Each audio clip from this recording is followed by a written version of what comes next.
Beşiktaş'ın Avrupa Kupalarında İskandinav takımlarına karşı oynadığı en unutulmaz 10 maçı geri sayımla sıralıyoruz. Efsane zaferler, büyük hayal kırıklıkları ve unutulmayan hikayeler var. İsterseniz videoyu hızlandırın ama sonuna kadar izleyin. Pişman olmayacaksınız. Taraftarına aynı karşılaşma içinde farklı duygular yaşatmasıyla ünlü olan Beşiktaş, 2018-2019 UEFA Avrupa Ligi gruplarında Norveç'te Sarpsborg karşısında henüz 6. dakikada kaleci Karius'un hatalarıyla 2-0 geriye düştü. Avrupa macerası bitiyor derken sahneye Jeremy Lens çıktı. Önce farkı indirdi, ardından Wagner Low'a asist yaptı. 90. dakikada attığı golle Beşiktaş'a 3-2'lik tarihi galibiyeti getirdi. Şenol Güneş'in 2-0'ı da biz yaptık, 3-2'yi de biz yaptık sözleri de o geceyi özetledi. Bu unutulmaz geri dönüş 10. sırada. 1995-1996 Şampiyonlar Ligi elemelerinde Rosenborg'la Norveç'te oynadığı maçı 3-0 kaybeden Beşiktaş İnönü'de mucizenin peşindeydi. Kuntz'un erken golü umutları yeşertti. İkinci yarıda Ronny Johnson'ın net golü iptal edildi. Ardından Rosenborg beraberliği bulunca umutlar azaldı. Ancak son dakikalarda Kuntz'un penaltısı ve Mehmet Özdilek'in golüyle Beşiktaş 3-1 kazandı. Tarihi geri dönüşe çok yaklaşsa da bu sonuç tur için yeterli olmadı. Yarım kalan mucize 9. sırada. 1997-1998 Şampiyonlar Ligi gruplarında Beşiktaş İnönü'de Göteborg'u ağırladı. Paris Saint-Germain maçının yıldızı Oktay Derelioğlu 5. dakikada attığı golle takımına galibiyeti getirdi. Savunmada da kusursuz oynayan Karakartallar 1-0 kazanarak çeyrek final umutlarını sürdürdü. Toşağ'ın "İşte benim Beşiktaş'ım" sözleri gecenin akılda kalan anlarından biri oldu. Bu değerli galibiyet 8. sırada.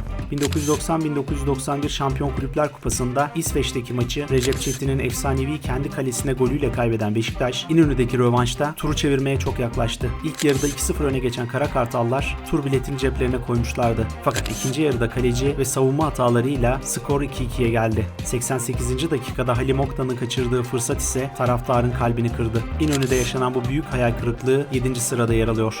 2018-2019 Avrupa Ligi gruplarında Beşiktaş Malmö deplasmanında maça iyi başlasa da fırsatları değerlendiremedi. 53. dakikada kaleci Karius'un büyük hatası maçın kırılma anı oldu. Ritmini kaybeden siyah beyazlılar sahadan 2-0 mağlup ayrılırken İngiliz basını bile Karius'un Şampiyonlar Ligi finalindeki kabusunun sürdüğünü yazdı. Karius'un hatasıyla hafızalara kazınan Malmö deplasmanı 6. sırada. 2013-2014 Avrupa Ligi playoff turunda Beşiktaş İstanbul'daki rövanşta Tromsø'yü Hugo Almeida ve Oğuzhan Özyakup'un golleriyle 2-0 yenerek turu geçti. Ancak sevinç kısa sürdü. KAS UEFA'nın verdiği Avrupa kupalarından men cezasını onayınca sahada elenen Tromsø gruplara katıldı. Sahada kazanılıp masada kaybedilen bu eşleşme 5. sırada. Tarihin en kötü sezon başlangıçlarından birini yaşayan Beşiktaş 2004-2005 UEFA Kupası'nda Bodo Glimt'i İnönü'de ağırladı. İlk yarının son anlarında İbrahim Üzülmez'in golü tribünleri ayağa kaldırdı. Siyah beyazlılar üstünlüğünü koruyarak turu geçti. Maç sonunda futbolcularla taraftarların uzun süre birbirlerini alkışlamaları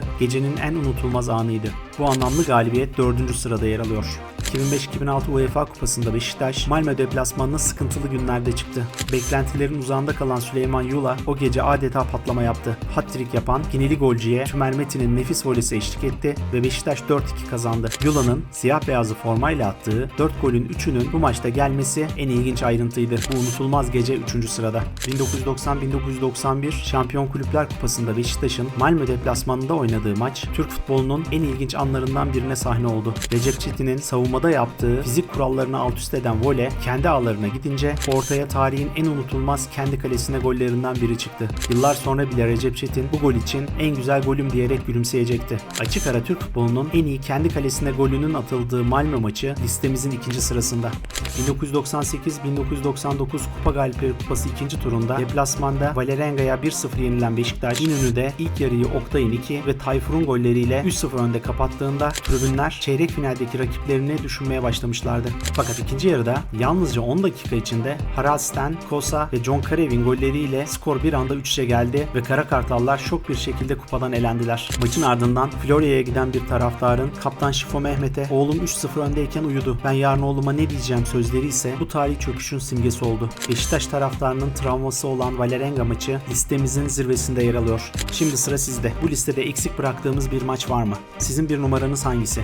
İlk üçünüzü yorumlara yazın. En çok hangi maçın öne çıktığını birlikte görelim. Videoyu beğenmeyi ve bu tarz futbol hikayeleri için kanala abone olmayı unutmayın. Bir sonraki videoda görüşmek üzere. Tamam, ne deseniz haklısınız. Özür diliyorum. Oğlum bakın dinle şey. Oğlum ilk yarıyı seyret 3-0. Dedim ki oğlum yat sabah okula kalkacaksın. İkinci yarıda oğlum uyudu. Ben şimdi sabah gidip ne diyeyim çocuğuma?